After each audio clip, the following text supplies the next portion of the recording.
budget d'Andrézy pour une année de voirie, de réparation de voirie, c'est environ 360 000 euros. Donc vous imaginez, même si nous avons des subventions, le nombre d'années pendant lesquelles Andrézy n'aurait pas d'autres réparations de voirie dans la commune, à part le centre-ville. Or, je considère que tous les Andrésiens payent des impôts, tous les Andrésiens ont le droit à cette équité, et il faut pouvoir répartir, surtout que nous avons répartir cet argent sur l'ensemble de la ville, surtout que nous avons vraiment des voiries en très mauvais état. L'endettement de la ville, justement, parce qu'on parle de la voirie, des 11 millions dont vous parlez, si le boulevard et l'ensemble des travaux sont réalisés sur le boulevard, ça aurait quelles conséquences sur l'endettement de la ville? Écoutez, aujourd'hui, pendant longtemps, Andrézy a eu un endettement assez important. Si l'endettement a été diminué, il a été diminué l'année dernière, uniquement grâce à la vente de foncier qui appartenait à la ville, de terrain qui appartenait à la ville. Sauf que comme dans un budget familial, une fois que vous avez vendu les bijoux de famille, on ne les vend pas plusieurs fois. Donc aujourd'hui, on n'a plus la possibilité de s'endetter. Ça veut dire que demain, si on ne fait pas attention, je dirais, au cordon de la bourse, il n'y aura qu'une solution, c'est l'augmentation des impôts. Donc moi, je dis, dans mon programme, clairement, je ne veux pas qu'on augmente les impôts. Je crois qu'effectivement, tous les habitants souhaitent vraiment que les communes y aillent un petit peu avec la pédale douce sur la version dépenses. Alors, je voulais vous poser une question, parce que vous avez parlé tout à l'heure de la qualité de service aux Andrésiens. Et pour l'instant, on voit le boulevard, ce qui est réalisé. On n'a pas le sentiment que la vie commerciale en ait été très améliorée. Alors, qu'est-ce que vous vous dites sur cette difficulté commerciale comme ça perceptible aux passants de l'extérieur? Écoutez, en effet, on peut le dire, le commerce local a vraiment eu des difficultés avec tous ces travaux qui ont duré un certain nombre de mois. Mais le commerce local d'Andrézy, de toute façon, était vraiment en grande difficulté déjà auparavant. Donc il y a vraiment un travail à faire. Il faut retrouver ce partenariat à mener avec les commerces locaux. Et notamment sur le programme, on propose des choses simples. Parce que comme je le dis, budgétairement, en effet, les villes, vous le disiez à l'instant, en fait, vont plus pouvoir, vont devoir faire très attention. Mais avec les commerces, il y a des choses simples comme notamment mettre de la signalétique en place. Signalétique pour indiquer les commerces. Nous avons un centre commercial au Charvaux. Vous avez des Andrésiens qui ne le savent même pas. Donc, de la signalétique. Proposer aussi aux commerces de mettre en place un portail référençant leur commerce, référençant également les professions libérales, les chefs d'entreprise, etc., qui se trouvent sur la commune, et être en lien direct avec le site de la ville. Pierre? Non, je n'ai pas de questions pour l'instant. Simplement, bon, c'est bien de dire on va ralentir les impôts, mais il y a quand même des investissements qui sont lancés, d'autres qui ont déjà été réalisés. Et en dehors du fait qu'on a investi et qu'on a emprunté pour permettre l'investissement, donc il faut rembourser bien sûr le capital et les intérêts. Les intérêts, c'est sur le budget de fonctionnement. Il y a les frais de fonctionnement tout court, c'est-à-dire qu'il y a du personnel, il y a de l'entretien, il y a du chauffage. Frais fixes. Les gens n'imaginent pas toujours tout ce que doit dépenser une commune. Est-ce que vous croyez que compte tenu de tout ce qui a été engagé récemment, notamment ce problème de voirie, le budget va tenir et on va réussir chez vous à tenir l'inflation, enfin à ne pas dépasser l'inflation en termes d'augmentation du budget. Parce que ce qu'il ne faut pas oublier aussi, c'est que le personnel, tous les ans, il a une augmentation. Qui est on n'y peut rien. Alors c'est une vraie difficulté parce qu'aujourd'hui, c'est vrai que les frais de fonctionnement à Andrézy représente pour la partie personnelle du personnel représente à peu près 56% en fait des frais de fonctionnement. C'est pas encore trop élevé par rapport à d'autres villes. Voilà. Mais c'est vrai qu'il va falloir regarder de près, puisque vous le disiez, c'est vraiment les frais de fonctionnement qui posent problème, dans la mesure où tous les ans il faut évidemment les reproduire. Donc aujourd'hui, moi je n'ai pas la réponse à cela précisément dans la mesure où je n'ai pas une connaissance, je dirais. Dans le détail de la façon dont sont gérées aujourd'hui cette partie fonctionnement du budget. Mais en tout cas, il est certain qu'on sera obligé de faire des choix.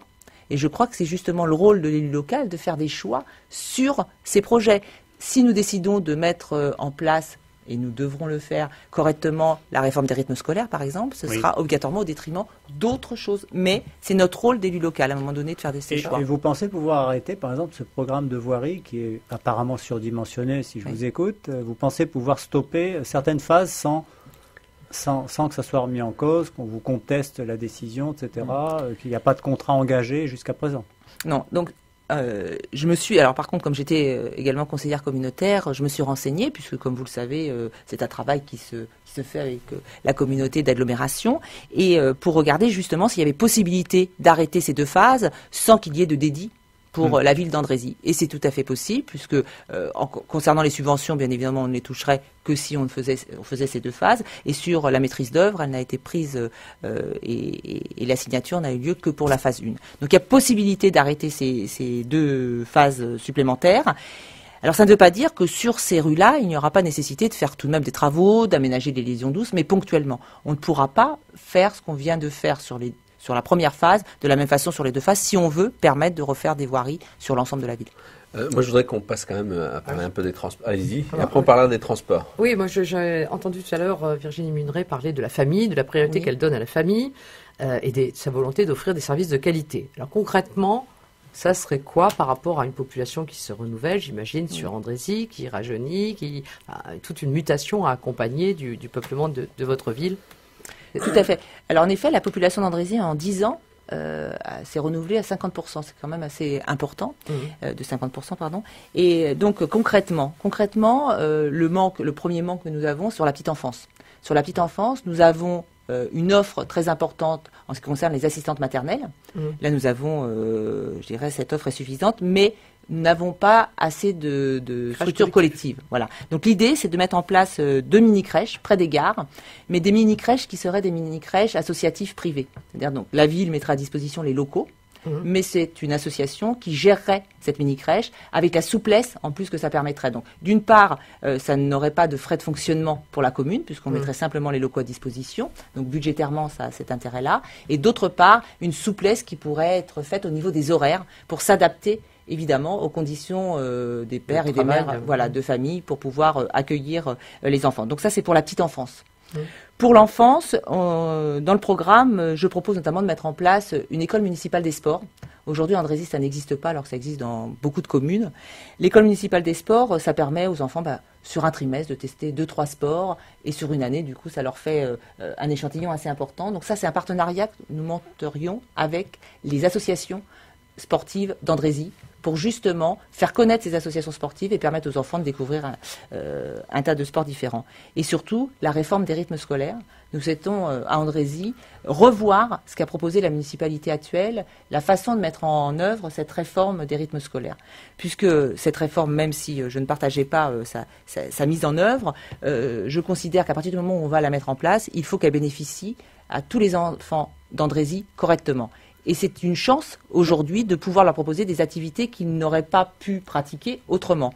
Or, aujourd'hui, ce que la municipalité actuelle propose, c'est une demi-heure par jour pour faire ces temps périscolaires. Ce qui rend impossible une organisation. Exactement, ce qui rend impossible une activité, parce qu'on sait très bien qu'il faut un minimum d'1 heure. Donc nous, ce que nous avons prévu, c'est plutôt 1h30, 2 fois par semaine, et de proposer justement des activités culturelles, etc., que nous retravaillerons avec la communauté scolaire lorsque nous serons à faire. Alors je ne sais pas si nous pourrons le mettre en place dès le mois de septembre 2014, puisque vous savez qu'il fallait rendre à l'inspection d'académie les propositions, que si nous arrivons aux affaires, ce sera au mois d'avril, ce sera évidemment très très court pour que ça puisse se mettre en place dès le mois de septembre, en tout cas pour les primaires.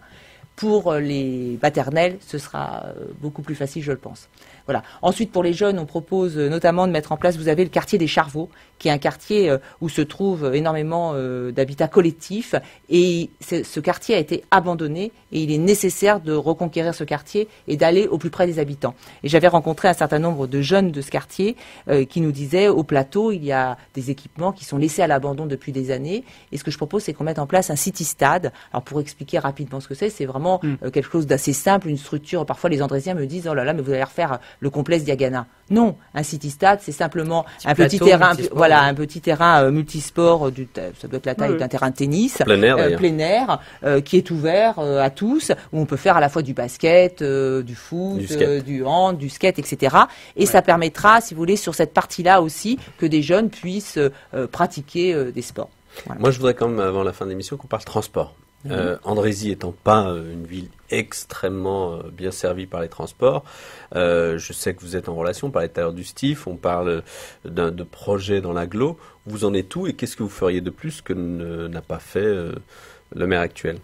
Alors, bien évidemment, sur les transports liés à la ligne J, etc., nous interviendrons pour être, je dirais, assez obligés. En fait, justement, le STIF est assez réactif pour que cette ligne-là fonctionne de mieux en mieux, parce que depuis quelques années, c'est une catastrophe. Hein. On n'a jamais eu autant de trains qui se trouvent être en retard, qui ne passent pas, etc. Donc ça, c'est une chose. Mais ça, c'est pas du ressort du seul élu local. Par contre, au niveau local, ce que je propose, c'est de pouvoir mettre en place des minibus qui passeraient donc justement sur des quartiers où les lignes régulières ne passent pas, comme les Charveaux, pour pouvoir permettre aux personnes, en journée notamment pendant les heures creuses, de rejoindre les commerces locaux, mais aussi les médecins, les spécialistes, les équipements sportifs. C'est-à-dire, en fait, en prenant ce minibus qui aurait des rotations sur la ville, ça permettrait de désenclaver les quartiers. D'accord, c'est pas du rabattement, c'est un circuit intérieur. C'est un circuit intérieur.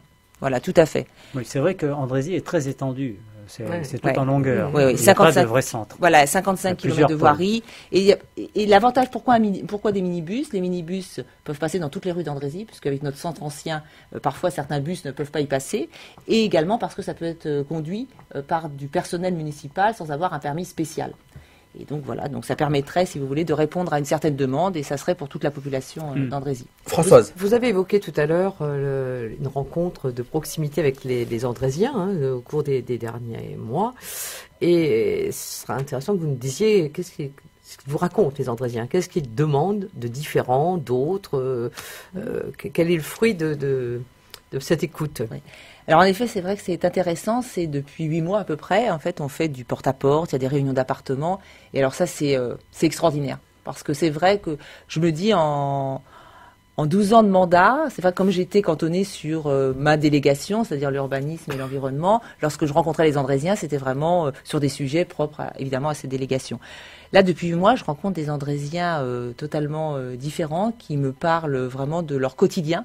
Et ça, c'est passionnant parce qu'on rentre vraiment dans la vie des gens et sur ce qui les interpelle. Et donc, pour répondre à votre question, ce qui ressort assez régulièrement, c'est justement ce manque de proximité avec les élus. C'est vrai qu'on entend qu'au niveau national, les habitants se détachent évidemment de la politique avec tout ce qui se passe. On en parlait en début d'émission.